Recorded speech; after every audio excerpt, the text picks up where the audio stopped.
Hi there, guys. Welcome to all of you on tech टकाटक tick टकाटक tech टकाटक। आज के वीडियो में हम इंसुलेटर्स के बारे में जानकारी लेंगे एंड ऑल्सो हम बात करेंगे टाइप्स ऑफ इंसुलेटर्स के बारे में। So let's begin.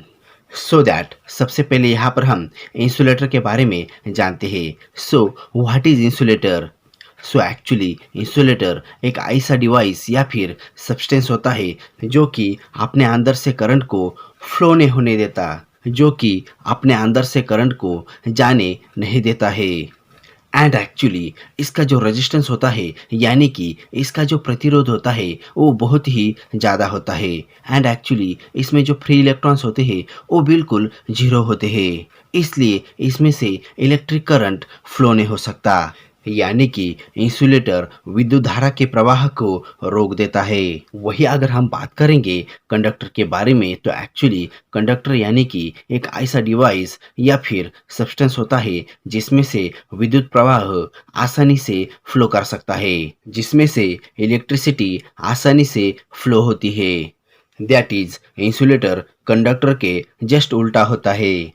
That is conductor का जो रेजिस्टेंस यानी कि प्रतिरोध होता है वो बहुत ही कम होता है। वही अगर हम बात करेंगे इंसुलेटर के बारे में तो इंसुलेटर का जो प्रतिरोध यानी कि रेजिस्टेंस होता है वो बहुत ही ज़्यादा होता है, इसलिए इसमें से इलेक्ट्रिसिटी फ्लो नहीं कर सकती। इसलिए इंसुलेटर अपने अंदर से करंट को फ्लो नहीं होने देता एंड ऑल्सो यह अपने अंदर से हीट को भी जाने नहीं देता है। एक्चुअली इंसुलेटर यानी कि जो अपने ऊपर से करंट को जाने ही नहीं देता है। एक्चुअली करंट सर्कमफरेंशियल होता है यानी कि करंट ऊपर से ही ट्रेवल करता है। सो दैट इंसुलेटर्स चीनी मिट्टी, पॉलीमर्स, पोर्सिलेन और ग्लास के बने होते हैं एंड एक्चुअली इनका बीच का भाग लोहे का होता है, बट बाहर के जो ग्लास होते हैं वो मिट्टी और कांच के बने होते हैं, इसलिए करंट को आगे जाने नहीं देते हैं। इंसुलेटर्स जो बिजली के लिए लगाए जाते हैं वो बेसिकली 3 टाइप्स के होते हैं, लाइक पॉलीमर्स, ग्लास या फिर पोर्सिलेन के बने होते हैं। पोर्सिलेन यानी कि चीनी मिट्टी के इंसुलेटर्स का काफी ज्यादा यूज किया जाता है। सो दैट इंसुलेटर्स बनाने के लिए मोस्टली 3 तरह के मटेरियल का यूज होता है, 3 तरह के मटेरियल का प्रयोग होता है। सो नाउ यहाँ पर हम इंसुलेटर्स के प्रकार समझते हैं। सो नाउ सबसे पहले यहाँ पर हम डिस्क इंसुलेटर के बारे में जानते हैं।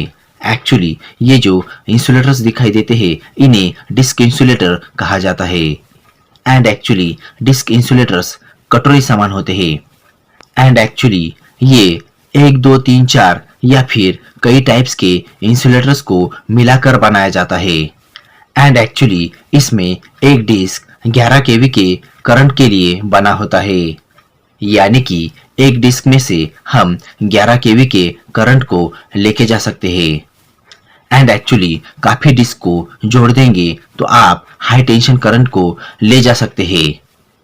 सो नाउ यहाँ पर हम सस्पेंशन टाइप इंसुलेटर के बारे में जानते हैं। एक्चुअली जब 33 केवी के ऊपर के इलेक्ट्रिक करंट को जब एक सीधी दिशा में लेके जाना होता है तो तब इस तरह के सस्पेंशन टाइप इंसुलेटर को 90 डिग्रीज में लटका के 33 केवी के ऊपर के इलेक्ट्रिक करंट को एक सीधी दिशा में लेके जाते हैं and actually suspension type insulator में हर एक डिस्क 11 केवी का होता है एंड एक्चुअली इसका एक डिस्क खराब होने पर पूरा स्ट्रिंग यूजलेस नहीं होता, बिकॉज खराब डिस्क रिप्लेस किया जा सकता है। और यहाँ पर अगर आप ट्रांसमिशन लाइन में एरियल मार्कर बॉल क्यों लगाए जाते हैं इसके बारे में जानना चाहते हो देन यहाँ पर आप end of the video and screen पर क्लिक करके आप हमारा वीडियो देख सकते हो। सो नाउ यहाँ पर हम स्ट्रेन टाइप इंसुलेटर के बारे में जानते हैं। एक्चुअली स्ट्रेन टाइप इंसुलेटर का यूज ज्यादातर काफी ज्यादा वोल्टेज को लेके जाने के लिए घुमाव वाले एरिया में, सैग वाले एरिया में, रेलवे लाइन क्रॉसिंग वाले एरिया में किया जाता है एंड एक्चुअली स्ट्रेन इंसुलेटर्स इस तरह से हॉरिजॉन्टली लटके होते हैं एंड एक्चुअली स्ट्रेन इंसुलेटर का उपयोग लाइन के स्टार्ट या फिर एंड में भी किया जाता है एंड ऑल्सो सेक्शन पोल्स और लाइन जहां पर एक से अधिक ब्रांच में बटी होती है इस तरह के जगह पर भी यूज किया जाता है। एक्चुअली काफी ज्यादा वोल्टेज को लेके जाने के लिए पोस्ट टाइप इंसुलेटर्स का यूज किया जाता है and actually post type insulators का ज़्यादातर यूज 33 केवी के ओवरहेड लाइन में किया जाता है। एंड एक्चुअली इनमें मटेरियल कुछ भी हो सकता है। एंड एक्चुअली डिस्ट्रीब्यूशन लाइन में जो इंसुलेटर्स होते हैं वो ज़्यादातर छोटे साइज के इंसुलेटर्स होते हैं।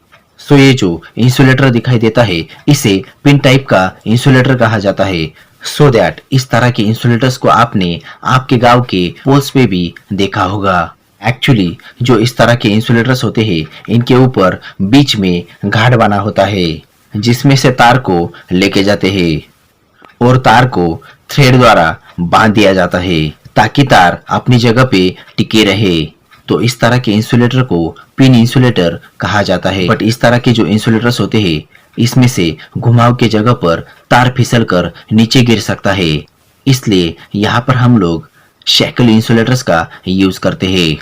एक्चुअली शैकल इंसुलेटर का यूज 440 वोल्ट की लाइन में 3 फेज लाइन में 4 वायर सिस्टम में किया जाता है। एंड एक्चुअली शैकल इंसुलेटर में ऊपर पिन नहीं रहता बल्कि इसके बीच में राउंड बना होता है, उस पे तार लपेट कर लेके जाते हैं जिससे तार नीचे गिरने का खतरा नहीं होता। तो इस तरह के इंसुलेटर को घुमाव पे या फिर जहां से पोल स्टार्ट होता है वहां पे लगाया जाता है। सो नाउ यहाँ पर हम ये इंसुलेटर के बारे में जानते हैं। एक्चुअली जब डिस्ट्रीब्यूशन लाइन बिछाया जाता है तब पोल्स को ज़मीन में गाड़ना जहाँ से स्टार्ट किया जाता है वहाँ पर जो सबसे पहला पोल होता है उसे स्टे वायर लगाकर मजबूती दी जाती है और स्टे वायर में करंट ना आए इसलिए स्टे वायर के बीच में यहाँ पर ये इंसुलेटर लगा दिया जाता है। एंड एक्चुअली ये जो ये इंसुलेटर होता है ये करंट को नीचे आने ही नहीं देता है, वरना करंट नीचे आएगा तो स्टेप पोटेंशियल या फिर टच पोटेंशियल का खतरा हो सकता है। सो दैट यहाँ पर stay wire with stay clamp को पोल के स्टार्टिंग में या फिर लास्ट में या फिर जहाँ पे घुमा होता है ऐसी जगह पर लगा दिया जाता है और यहाँ पर स्टे में करंट ना आए इसलिए हम लोग गे इंसुलेटर या फिर स्टे इंसुलेटर का प्रयोग करते हैं। और यहाँ पर अगर आप ट्रांसमिशन लाइन में डैम्पर्स क्या होते हैं एंड उनका काम क्या होता है इसके बारे में जानना चाहते हो देन यहाँ पर आप end of the video and screen पर क्लिक करके आप हमारा वीडियो देख सकते हो। सो दैट यह थी पूरी जानकारी इंसुलेटर्स के बारे में। वीडियो कैसा लगा आप हमें कमेंट करके बता सकते हैं एंड इसके बारे में और भी जानकारी चाहिए होंगी देन इसका लिंक मैंने डिस्क्रिप्शन बॉक्स में दिया हुआ है। और अगर आप चाहे देन हमें अदर सोशल मीडिया प्लेटफॉर्म पे भी फॉलो कर सकते हो। एंड अगर आप इस तरह के और भी इन्फॉर्मेटिव एंड टेक्निकल वीडियोज़ को देखना चाहते हो देन ऊपर आई बटन के लिंक पर क्लिक करके आप हमारे all informative and technical videos को यूट्यूब पर देख सकते हो। सो दैट इस वीडियो को ज़्यादा से ज़्यादा शेयर करें ताकि इससे सभी लोगों का फायदा हो सके। और लाइक एंड सब्सक्राइब करना ना भूले क्योंकि इससे हमें मोटिवेशन मिलता है। And most important hit that bell icon ताकि इससे हमारी आगे आने वाली वीडियोस की नोटिफिकेशन आपको सबसे पहले मिल सके। So thanks for joining me, stay tuned with me on tech Takatak. Bye bye.